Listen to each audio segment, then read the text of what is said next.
चलो हाँ जी। तो हम अभी किसकी बात कर रहे हैं आपसे, पहले मोंगोडीबी की बात कर लेते हैं, उसके बाद फिर मोंगोस की बात करेंगे ना।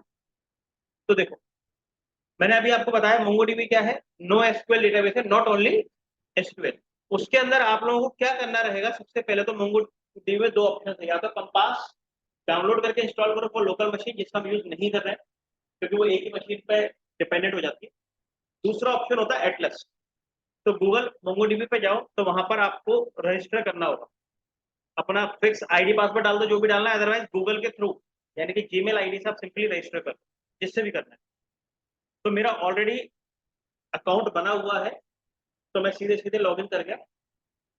इसमें हमारे पास शुरुआत में कुछ फ्री वाली सर्विसेज अवेलेबल होती है, हम उनका यूज कर रहे हैं। और जब आप लाइव करोगे, लगेगा आप प्रोफेशनल लेवल पर किसी क्लाइंट के लिए काम कर रहे हो, तो आप उसके लिए पेड वर्जन यूज करो। 512 MB का डेटा आपको फ्री मिलता है लगभग।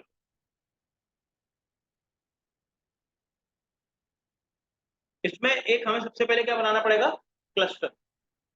कल मैंने बिना रिकॉर्डिंग वाला जो काम करवाया था, उसमें क्लस्टर वगैरह मशीन पे आपके मैनुअली बनवाए थे, क्योंकि इसमें मेरे पास तो ऑप्शन अभी नहीं आएगा। क्यों? क्योंकि ऑलरेडी वो सारी चीजें बनी हुई। मैं लेकिन फिर भी एक बार बता देता हूँ, अगर आपको क्लस्टर वगैरह बनाना है, क्योंकि फ्री सर्विसेज यूज कर रहे हैं, तो ज्यादा मल्टीपल क्लस्टर्स में यूज नहीं कर रहा हूँ, अननेसेसरी मेमोरी कंज्यूम हो जाएगी, तो पे वे का चक्कर आ जाएगा। क्रिएट क्लस्टर पर गए, वहां पर आपके पास तीन ऑप्शन आ रहे थे, एक डेडिकेटेड, एक शेयर्ड और एक सर्वरलेस। तो हमें कौन सा वाला लेना था, शेयर्ड वाला। शेयर्ड वाले में भी आपके पास बहुत सारे ऑप्शन थे, डिफॉल्ट सेटिंग्स रखो। तीन हमारे पास जो मेन सर्वर प्रोवाइडर्स हैं, वेब सर्विसेज प्रोवाइड करते हैं, वो कौन कौन से थे, AWS, गूगल क्लाउड और एज़्योर, जो कि माइक्रोसॉफ्ट का। तीन सबसे बड़ी कंपनीज आईटी इंडस्ट्री को, तीनों ही वेब सर्विसेज में भी डील करती है, और एक्स्ट्रा बहुत कुछ करते हैं वेब सर्विसेज में भी डील करते हैं। तो डिफॉल्ट आपको क्या मिला था वहां पर, AWS मिला था। उस AWS पर क्लिक करने के बाद आपको सिलेक्ट करना था सर्वर। ये बड़े बड़े कंपनीज है, बहुत सारे सर्वर्स बहुत सारी कंट्रीज के बहुत सारी सिटीज में अवेलेबल है। तो जो फ्री वाला सर्वर हमने लिया था, उसमें मुंबई का ऑप्शन आ रहा है, और जब डेडिकेटेड में गए थे तो मुंबई हैदराबाद करके आ रहा है। तो आपको शेयर्ड वाले में जाना है, शेयर्ड वाले में जाने के बाद मुंबई पे जाना और नीचे क्रिएट क्लस्टर कर देना, कर दिया। उसके बाद यहाँ पर उस क्लस्टर में ये मल्टीपल हमारे प्रोजेक्ट्स हैं, आपके पास ब्लैंक आएगा या एक आएगा, जो मैंने कल आपको बनवाया था। किसी एक पे क्लिक कर, सॉरी, ब्लैंक आएगा तो न्यू प्रोजेक्ट करो, और अगर ऑलरेडी प्रोजेक्ट बना चुके हो, उसी पे काम करना है, तो सीधे ओपन कर लो। और मल्टीपल देखने तो व्यू प्रोजेक्ट सारी लिस्ट आ जाएगी, ये कोई नहीं। मुझे इस वाले प्रोजेक्ट पे काम करना है, एक प्रोजेक्ट में मल्टीपल डेटाबेसेस भी बन सकते हैं। तो इसको जब मैंने क्लिक किया, तो यहाँ पर मेरे पास ये वाली स्क्रीन आ गई। अब काम की बात है, क्लस्टर जीरो है, जो मैंने अभी बताया, क्रिएट क्लस्टर करते हैं। उसके बाद यहाँ पे कनेक्ट है, थोड़ी देर में बात करेंगे, मॉनिटरिंग की भी थोड़ी देर में बात करेंगे। अभी हम बात करेंगे व्यू कलेक्शंस की, और उसके बाद कभी जब जरूरत पड़ेगी तो देखेंगे और ऑल्टरनेटिव ऑप्शन। जो मेन ऑप्शन है तीन है, जो आपको सामने ही दिख रहे हैं।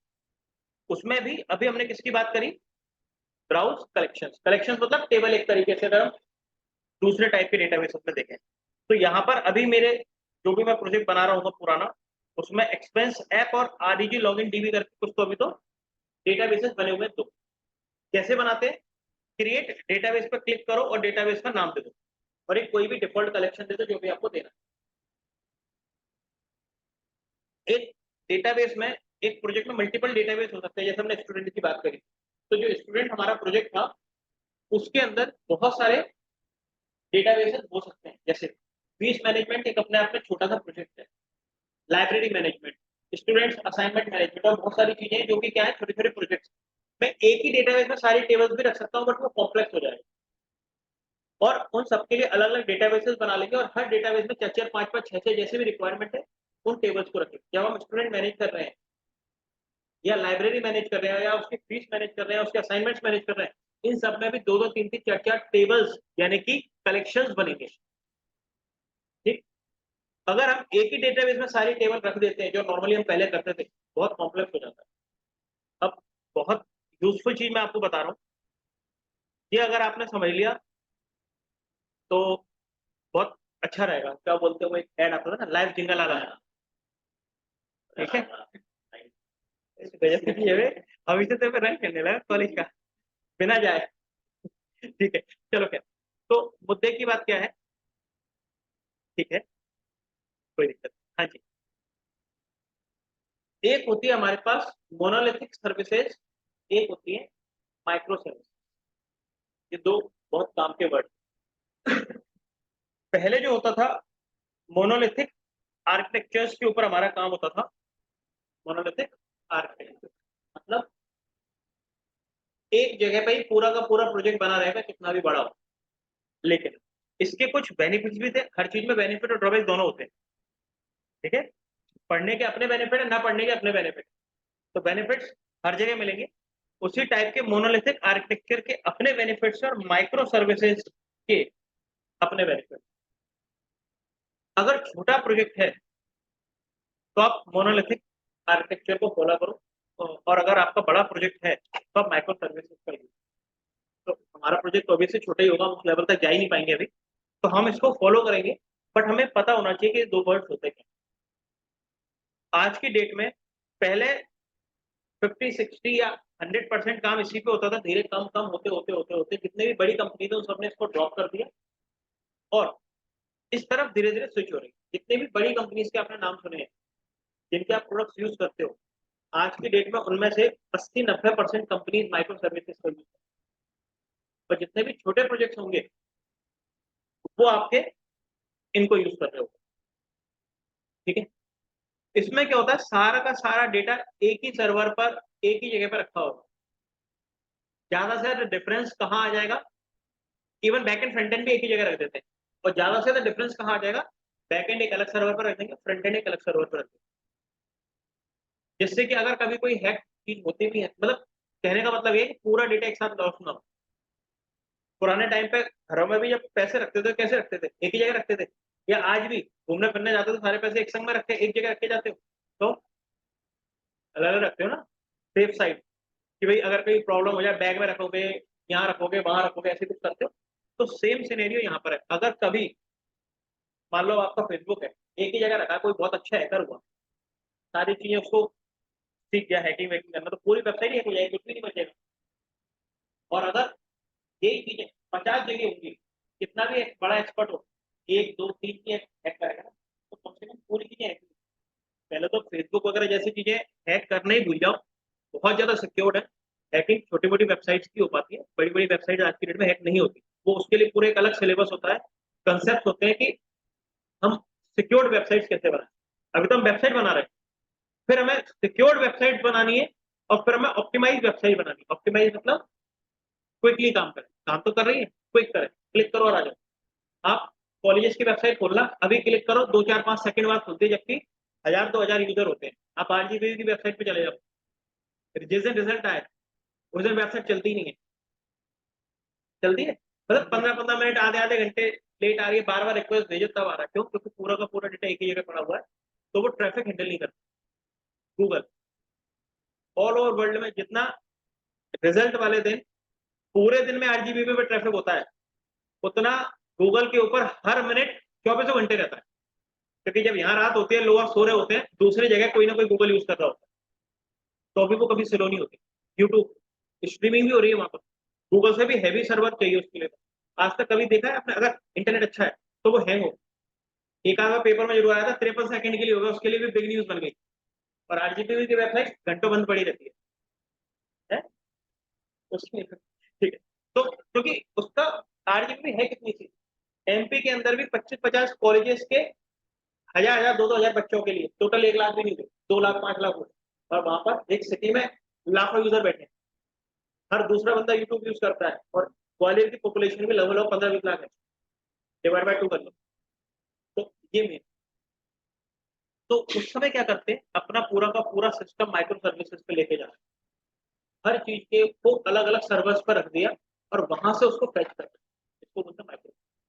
तो अलग अलग जगह रख रहे हैं, तो अपने बड़े प्रोजेक्ट को छोटे छोटे पार्ट्स में बना दिया, उसमें 10 डेटाबेसेस बनाए, और हर डेटाबेस को एक अलग सर्वर पर रखा। अगर कभी किसी ने कोई हैकिंग भी कर पाई, वैसे तो करेंगे ही नहीं, अगर कर भी ली तो आपका फीस मैनेजमेंट का सिस्टम खराब होगा, सिर्फ बाकी भी चल रहा होगा। अटेंडेंस का खराब होगा, लाइब्रेरी का खराब होगा, पूरा तो खराब होगा। उसके बाद बैकएंड और फ्रंट एंड अलग अलग रखा हुआ है। अगर खराब होगा, या तो बैकएंड हैक होगा या फ्रंट एंड हैक होगा, कुछ तो बचेगा। तो ये है। लेकिन ये हो गया बेनिफिट। ड्रॉबैक, इसको मेंटेन करने में सीधी सी बात है यार, आप 50 जगह पैसे रखोगे तो याद रखो कौन से पैसे कहाँ रखे हमने, और 2-4 जगह तो भूल ही जाएंगे, बाद में याद आएगा अच्छा यहाँ भी रखे थे। सेम चीज यहाँ, इसको मेंटेन करने में बहुत प्रॉब्लम आती है। सिक्योर्ड है, फास्ट है, रियल टाइम प्रोजेक्ट्स के हिसाब से बहुत अच्छी है। तो बड़ी जितनी भी वेबसाइट सब इसका यूज करती है, छोटी वेबसाइट आज इसका यूज कर रही है, बट और आगे जाके धीरे धीरे ये भी माइक्रो सर्विसेज में कन्वर्ट होंगी। दोनों में अंतर क्या है? कोई अंतर नहीं होता, सेम होता है। फर्क इतना है कि उनको अलग अलग सर्विसेज सर्वर्स पर रखा जाता है और उसको एक ही सर्वर पर रखा जाता है।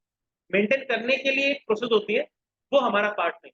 जो मैंने आपको एक वर्ड बोला था, AWS के अंदर बहुत सारे कोर्सेज हैं, उनमें से एक कोर्स होता है, और ऐसे बहुत सारे कोर्सेज होते हैं जिसमें मल्टीपल सर्वर्स को हैंडल कैसे करें, उनको एक साथ रन कैसे करें, इंटीग्रेट कैसे करें, वो सब एक अलग कोर्सेज है।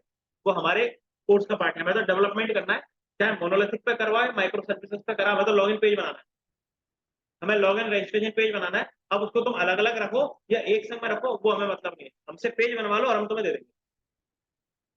पापा ने घूमने के लिए पैसे दे दिए, अब तुम्हें 4 जगह रखने, एक जगह रखने, तुम्हारी हेडेक। मेन पॉइंट, ठीक है। तो ये अंतर में आ गया माइक्रो सर्विसेज और मोनोलिथिक आर्किटेक्चर सर्विस। तो क्योंकि आपके दिमाग में ये क्वेश्चन उठ सकता था कि अलग अलग डेटाबेसेस क्यों बना रहे हैं या क्यों बनाते हैं, इसलिए बना अलग अलग डेटाबेसेस बनाएंगे, अलग अलग सर्वर्स पर रखेंगे, अलग अलग जगहों से एपीआई हिट हो रही है। आपने बहुत सारी मूवीज देखी होंगी हैकिंग वगैरह की, उसमें देखा होगा वो स्विच करते हैं सर्वर्स। अगर एक ही सर्वर होगा तो वो हैक आराम से करता है, अलग अलग होते हैं तो वो स्विचिंग होती रहती है आईपी एड्रेस वगैरह। और इवन उसमें देखना अलग अलग कंट्रीज के अलग अलग सिटीज पे जा रहे होते हैं, देखा कभी ऐसी मूव में? तो ये जो आपने सर्वर्स देखे थे, इसीलिए अलग अलग जगहों पे सर्वर्स रखते हैं। इसमें और भी बहुत कुछ इंटरनल होता है, प्रॉक्सी सर्वर्स भी होते हैं, बट उस समय हमें वहां नहीं जाना अभी। वापस इधर आता, डेटाबेस बन गया, फिर उसके अंदर हमने क्या किया, कलेक्शन बनाया। ये बनाया था ना, और बनाना, राइट क्लिक करके ऐड कर लो, right click, create collection, user बनाए, ऐसे और बनाते जाओ। फिर उसमें हमने कल डॉक्यूमेंट भी इंसर्ट करना देखे थे, चलो एक मैं बना ही देता हूँ, कलेक्शन टेस्ट के नाम। तो यहाँ पर डेटाबेस में ऑलरेडी एंटर्ड था, तो यहाँ पर ब्लॉक कर दिया, रीड ओनली कर दिया, इसमें हम चेंज नहीं करेंगे, इसके डेटाबेस वही रहेगा। यहाँ मैंने बना दिया टेस्ट नाम। एडिशनल कुछ चीजें ऐड करनी है तो नीचे ऑप्शन है, बट इग्नोर करो प्राइमरी लेवल। देखो बगल में 2 बन गए, टेस्ट और यूजर यहाँ, और यहाँ पर भी 2 आ गए, और यूजर में एक रिकॉर्ड है, एक डॉक्यूमेंट है, और टेस्ट में एक भी नहीं है। चलो टेस्ट के अंदर यहाँ पर हम रिकॉर्ड रख रहे हैं स्टूडेंट का, लाइब्रेरी का, बुक का, कोई भी। लेकिन एक जनरल यूजर क्या यहाँ पे डेटा रख पाएगा? वो तो फ्रंट एंड से रखेगा ना। फ्रंट एंड से डेटा को बैक एंड पे गेट करना है और बैक एंड से यहाँ लाना है। अभी आपको अगर ऐड करना है तो कर सकते हो, ये आईडी अपने आप आती है, यूनिक आईडी है। उसके बाद आपको जो भी ऐड करना है, मैंने ऐड कर दिया, नेम अमित, बस बहुत। प्लस के साइन पर क्लिक करते जाओ, ऐड हो जाएगा, और यहाँ पर आपके डेटा टाइप्स है, बस एक हो गया सर। और करना और करना, लेकिन हमें यहाँ से कुछ भी नहीं करना, इसको तो हमें छुआ ही नहीं है, ना इंसर्ट करने के लिए, ना डिलीट करने के लिए, ना डिस्प्ले करने के लिए। सारा काम यहीं पर होगा, लेकिन इसमें प्रोग्रामिंग के थ्रू। प्रोग्रामिंग कहाँ की जाएगी? नोड में। चलो, तो नोड में करेंगे कैसे? अगेन आपको याद है रिएक्ट में भी 50 प्रकार के आपने पैकेजेस इंस्टॉल किए थे, रिएक्ट राउटर डो में जिसकी जरूरत थी, और वही चीज आपने नोड में भी की थी जब आपको काम करना था। तो वही काम हम यहाँ पर करने वाले हैं। तुम बंद कर दो इसको, ये इसको, या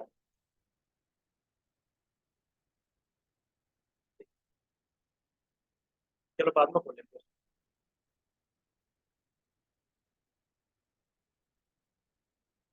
ये आ गया npm, ठीक है। तो मोंगोस क्या है? नोड का एक प्री डिफाइंड पैकेज है, जो हमें मोंगो डीबी से कनेक्ट करने के लिए बहुत सारे फंक्शंस प्रोवाइड कर रहा है।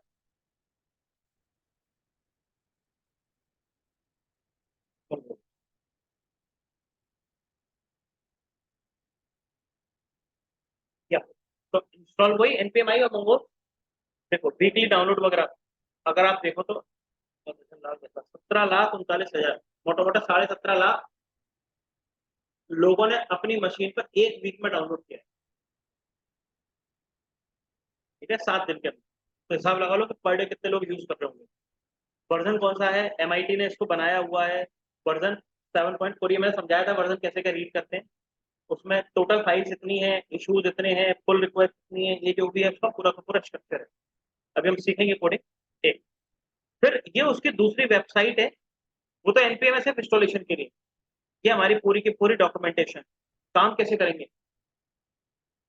तो अगर आप ध्यान से देखो तो इसमें दो चीजें आपको समझ में आई। एक मिनट जूम कर दूं।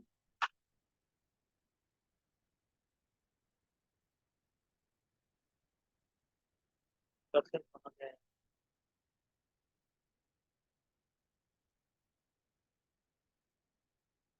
कर्सर हो गया मेरे। ठीक है, ये दिख रहा है आपको, पढ़ने में आ पा रहा है कि नहीं। बस इतना सा पोर्शन आपको देखना है। तो पैकेज कैसे इंपोर्ट करते हैं, अगर आपने टाइप मॉड्यूल लगा रखा है तो इंपोर्ट करोगे, और अदरवाइज क्या करोगे आप, रिक्वायर करोगे। पॉइंट क्लियर है। तो मोंगोस के फंक्शनलिटीज आपके पास आ जाएंगी जैसे बाकियों की आ रही थी एक। अब आपको कनेक्ट करना है, तो ये सिर्फ एक लाइन ऐसे कनेक्ट हो जाएगा। मतलब कनेक्ट क्या है, मोंगोस का फंक्शन है। मोंगोस डॉट कनेक्ट करने से ही मैं तो डेटाबेस से कनेक्ट कर लूंगा। जितना आपको बोला था कि मोंगोडीबी अलग है, नोड अलग है, कनेक्ट कहाँ से होगा। मोंगोस के पूरा मोंगोस में बहुत सारे फंक्शन है, एक फंक्शन है। अब और आगे कनेक्शन, अगर मैं कंपास से कनेक्ट कर रहा हूँ, लोकल में कनेक्ट कर रहा हूँ, तो ये वाली कनेक्शन स्ट्रिंग है वो डिग्री कोलन स्लैश स्लैश 127 यहाँ से लोकल लोकल कोलन 27017।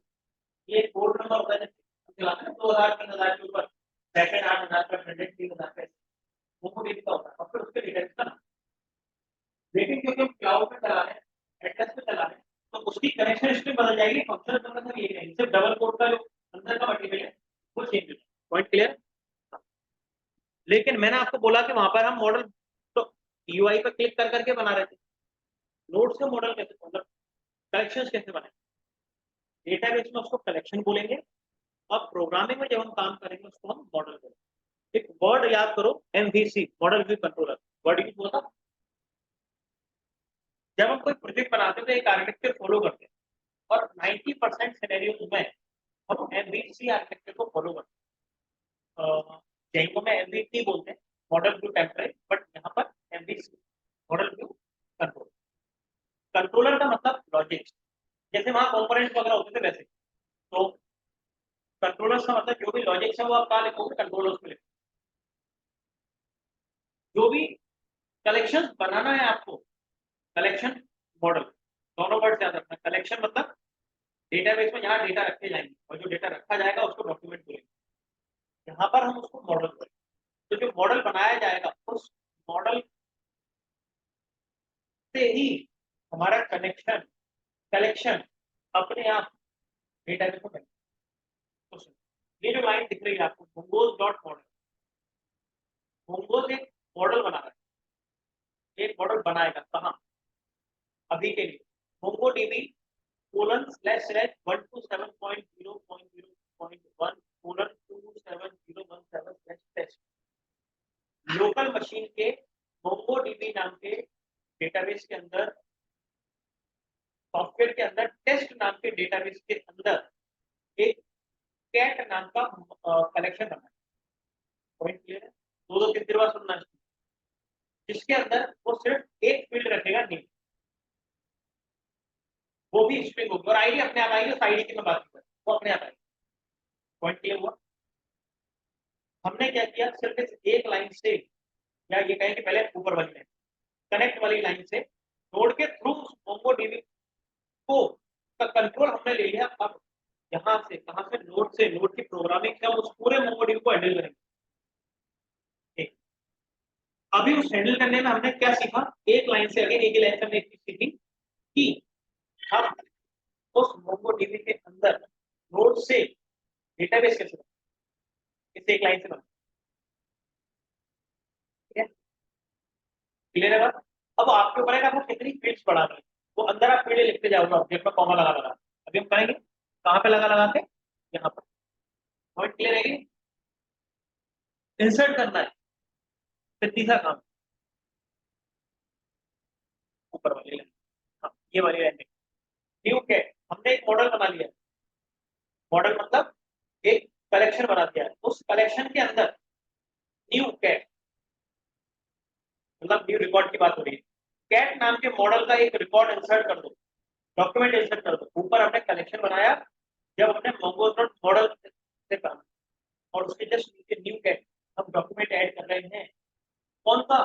जिसका मॉडल बना हुआ है, जिसका कलेक्शन बना हुआ है, जिसका नाम कैट है, न्यू कैट।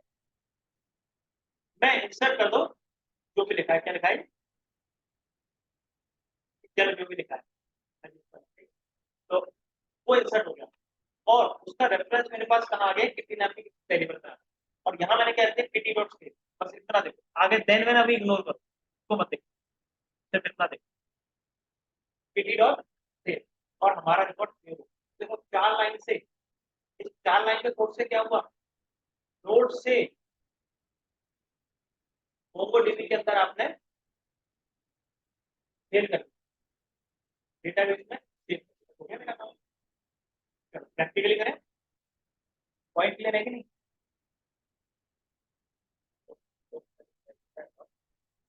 और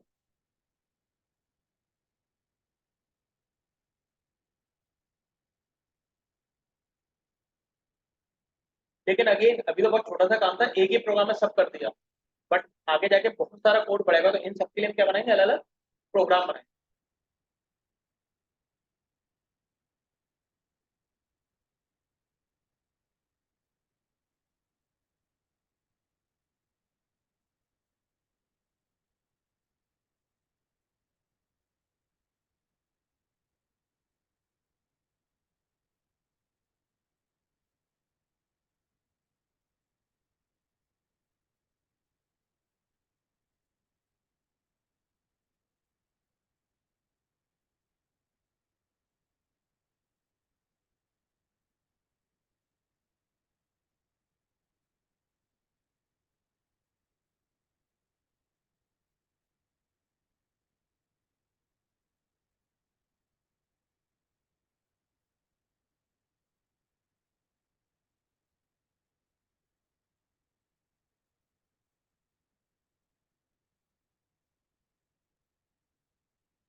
एक्सप्रेस का क्या यूज है? एक्सप्रेस का क्या यूज है? एपीआई बनाने के लिए, और वो एपीआई हमारी कहाँ कॉल हो जाती है? वही एपीआई का मतलब ही वही है। और मोंगोस का क्या यूज है? नोड को कनेक्ट करने, और मोंगोस के थ्रू कनेक्ट करेंगे मोंगो डीबी से। जो डेटा आएगा या इन्होंने भेजना होगा वो इसके थ्रू भेजेंगे, और नोड पर जब डेटा आ जाएगा, भेजने वाला या रिसीव करने वाला, वो जब फ्रंट एंड पे जाना होगा तो किन चीजों का यूज हो रहा होगा? एपी एक्सप्रेस से रिलेटेड फंक्शनलिटीज का यूज हो रहा होगा। और जो लॉजिक्स यूज करने हैं उसमें हम नोड का यूज कर ही रहे हैं। जो basic functionality map filter radius वगैरह ये सारी चीजें हैं, वो तो बेसिक नोड की नहीं, इवन नोड की भी नहीं, जावास्क्रिप्ट की है। हाँ, तो ये तो हमारी पुरानी वाली प्रोग्राम्स हैं। मैं एक प्रोग्राम बनाता हूँ छोटा सा, बट अभी ये मेरा कनेक्ट नहीं होगा, कनेक्शन स्ट्रिंग बदलनी पड़ेगी मुझे। बदलते हैं।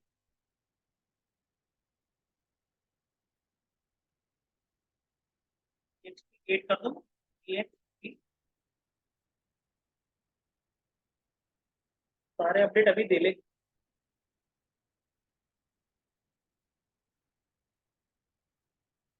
टाइपिंग ना।